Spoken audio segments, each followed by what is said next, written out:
Kasuwabe, bago tayo mag-start sa LC76 na review natin, nais ko munang ibalita sa iyo na nagkaroon tayo ng in-depth review and test drive impression sa pinakaunang Tesla Cybertruck dito sa Pilipinas. This one is 600 horsepower, 0 to 100 is 4.1.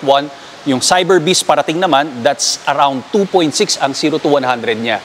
Ang cool feature nito, para maintindihan nyo, meron siyang quad wheel steering, tapos yung steer by wire.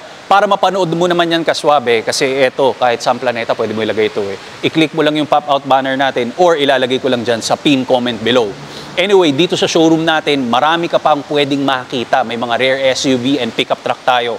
Tulad na lang ng mga 4Runner, nandyan yung Toyota Tacoma, tapos sa Lexus naman may GX, may LX, mga bulletproof na Escalade, LC300, Hummer EV, lahat ng 70 series, 71, tapos 76, iyan ang titirahin natin ngayon. And yung 79 naman, yung Land Cruiser na pick-up. So lahat ng contact information, nandiyan lang rin sa pin comment below.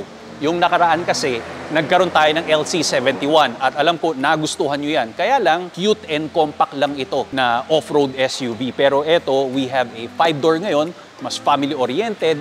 When it comes sa performance ng makina, alam natin yan. Being heavy-duty, capable sa lahat, on-road, off-road, and syempre yung pagkakaroon niya ng matagal na reliability sa usapang Land Cruiser. Okay? I-check mo na lang din yung mga videos natin ng Land Cruiser. Pero hindi na natin papatagalin, papakita ko na sa inyo kung ano ang detailed and walk-around review natin ng isang LC76. Kaya naman, kaswabe. Let's begin.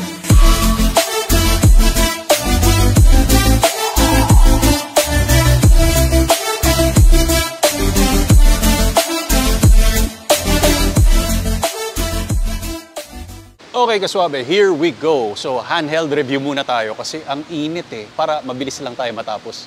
Sorry pinagpapawisan talaga ako. So, dalawa yung LC76 natin. Alam naman natin, hindi na ako nagkwento ng history nito na nakagawian natin na sinasabi ko palagi. Pero syempre, when it comes sa benchmark ng toughness, alam natin ang Land Cruiser, yan ang specialty niyan, okay? So, meron tayong standard na spec, ito naman yung top spec. Ang difference nila is nasa around 400,000. Mas cheaper ito, okay? Siyempre, mas expensive yung black. Ang nagustuhan kong kunan natin yung kulay black kasi yung nakaraan is beige na LC71 naman yung kinuna natin. O pag kinakailangan mo rin mapanood, andyan lang yung pop-out banner natin. So, let's see the difference, okay? Ito muna magsasalita ang aking kamay. So, umpisa natin dito sa harap. Yan. Etong puti na to, actually cover lang ng bonnet yan. Ito, wala siya. Ang mapapansin natin sa mga LC talaga, ang minana nila, yung scooping dito sa bonnet. Pero ito, semi-scooping lang. Pero doon sa mga bagong LC300, pagkalalim-lalim talaga. Malalaki yung mga holes natin sa front grille para syempre nakakahinga papunta doon sa 2.8 liter natin na makina. Same lang sila ng engine specs when it comes doon sa 3-door SUV. Dito, wala kang electrical winch, tapos chrome yung shield ng front bumper natin, which is very extended. Pwedeng upuan ito ng 4 na tao eh. So dito naman, ito yung cover ng electrical winch natin pag kinakailangan mo, tapos sa plaka. Pero ang kapansin-pansin dito, maganda ang ground height. Kaya very confident ka. Nandun yung recovery hook natin. Ito, pag nabalaho, syempre, ayan, dyan isasabit yan. May fog lamps ka, tapos yung turn markers, ang lalaki, sabi ko nga pwedeng sabitan ito para siyang aftermarket eh. Diba? Pero sa mga modern LC300, di na natin nakikita yan. Sa side view, ano pang mapapansin natin? Ito, meron siyang snorkel. Yung mga ilaw, halogen nga lang, and reflector lights. Pero sabi ng pinaka-owner dito, they have options na pwedeng maging LED. Front grille, meron kang Toyota Script, Heritage Grille, na ginamit ngayon sa LC300 na GR Sport. Sa usapan naman dito sa side, ito kakaiba kasi mismong yung name ng variant ng sasakyan, which is syempre Land Cruiser, ngayon wala namang gumagawa niyan di ba? Ito, absence lang ng cladding natin, pero ito, naka-over fender siya. Ito yung specialty, syempre mas pogi pag nakaganyan. 16-inch alloy wheels tayo. This is 265/70 ang sidewall and R16. So that's the difference. Tapos ito, yan yung pinakailalim nila. So coil spring yung suspension natin dito sa harap, pero tinitiyak natin yan kahit anong banat pwedeng-pwede dyan. Tapos parehas sila ng napakagandang graphic design dito sa waistline Turn markers, turn markers. Chrome rin yung mga side mirrors natin. Ngayon, pag titingnan natin, when it comes sa kanyang side profile, eto, syempre mas extended siya. Kasi compare doon sa 3-door na LC71, actually baka hanggang dito lang yun. Tinuro lang talaga sa sukat no? Ito yung old school dyan. Kaya makikita mo, talagang very nostalgic. Tapos yung mga locking mechanism natin, ayan, pag pinatunog mo, bakal na bakal.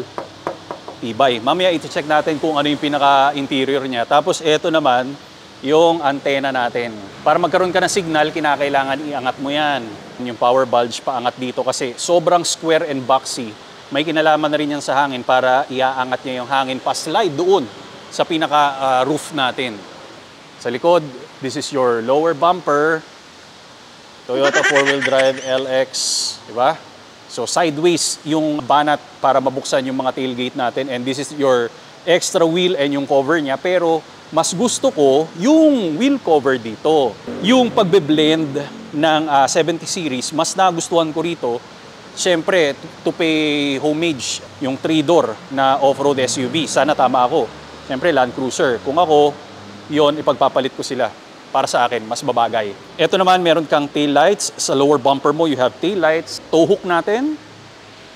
Ito naman, dito ang tail light. Optional lang dito sa gilid. Pero alam ko, pwede pa rin siyang lagyan. Dito naka-place yung brake lights and doon rin. I think, medyo naka-offset ito. Mas wider yung stance doon sa front axle. Even dito sa standard spec and doon sa LC71. So, kunin natin yung susi ng top spec. Open, yun, umilaw siya. Dito muna kita dalhin sa passenger. Introducing Autosport. Kaswabe, this one is the world's most innovative mobility scooter that we can get para sa ating lifestyle and sa mga kababayan natin na PWD. Madali lang to, comes with 2 separate parts na pwede mong gawing trolley at the same time. Installed nga pala doon sa harap ang iyong illuminated LCD display for you to see the performance and enhanced lighting system para sa safety precautions pag nasa road ka or sidewalk na pwede mong ilagay sa sports car or regular car na trunk kasi maliit lang ito and very lightweight. Within seconds, ang dali lang i-assemble. Up to 10 speed ang kanyang taglay and 10 kilometers per hour ang kanyang maximum na pinartneran mo ng shock-absorbing flat-free tires for advanced performance and auto braking system. At hindi lang sa kotse mantakin mo pati sa tren pwede. And flight approve ang ating baterya.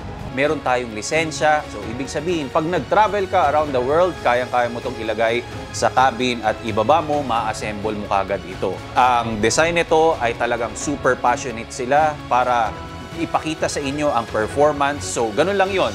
Be active, be free, be yourself by Autosport. Ang link ay nasa description below para i-check mo na lang kaswabe. Tanan! Okay, ang lolo ng feel. Pero yung amoy, brand new. Tingnan mo naman, ang cute naman talaga ng release door handle natin. Door release handle, automatic syempre yung window natin. Wala na yung, di ba, yung ikot-ikot burrito na lever. Tapos meron kang malita cup holder. Pero ito parang idinikit lang. Ganun yung style niya. Vents, nandyan. Tapos glove box compartment. Mamaya pasok tayo, ang init So leather wrap yung seats natin. Tapos syempre lahat ito, manual adjustment. Ayan So suede material, ito naman yung headrest. Pag inupuan natin, we have the grab handle and fixed na stepboard. Mataas, ganda ng infotainment. Pero alam mo, trip kong buksan yung makina Wait lang, ang init This is my driving position kasi sumakay na ako. Automatic na yung mga side mirror. Ito yung adjustment. Yan, may Tundra na darating. Kaya lang, iano natin. Sakay tayo. Disusi. Check this out. Ay, ang luma lang nung climate control high. Ay, sobra lakas. Pinagpapawisan na ako kaswabe. Sobra. Ito yung adjustment. This is a 6-speed automatic transmission.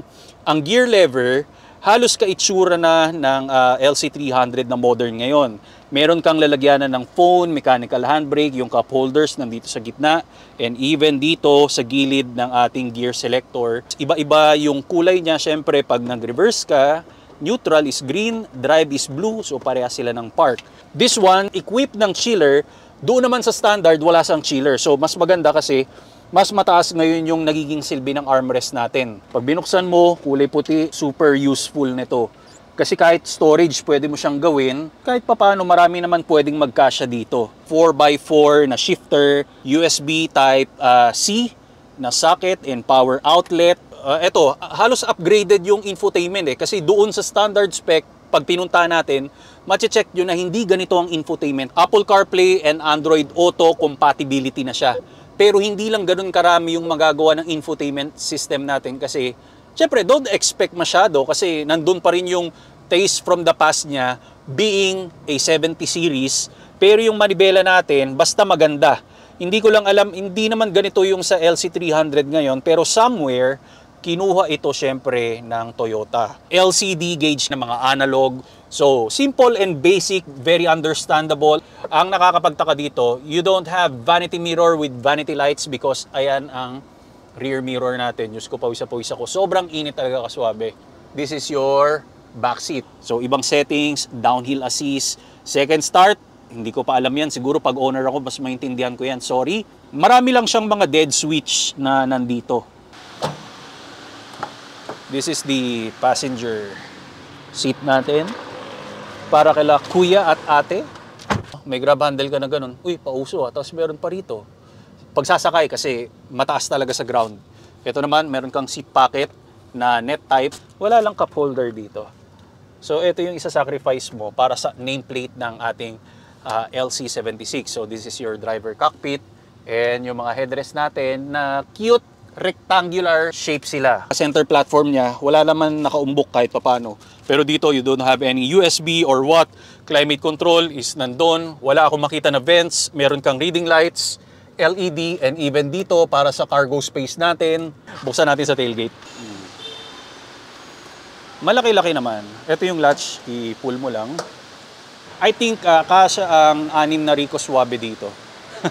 Ito yung handle, parehas. Kung ano yung nasa door panel natin, pwede rin upuan ito, wala kalat na wiring compared doon sa LC71.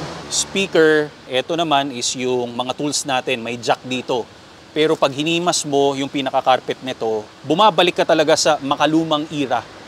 Pero ito, ang laki. Tapos ito, leather wrap lang na tailgate. Isara muna natin ito.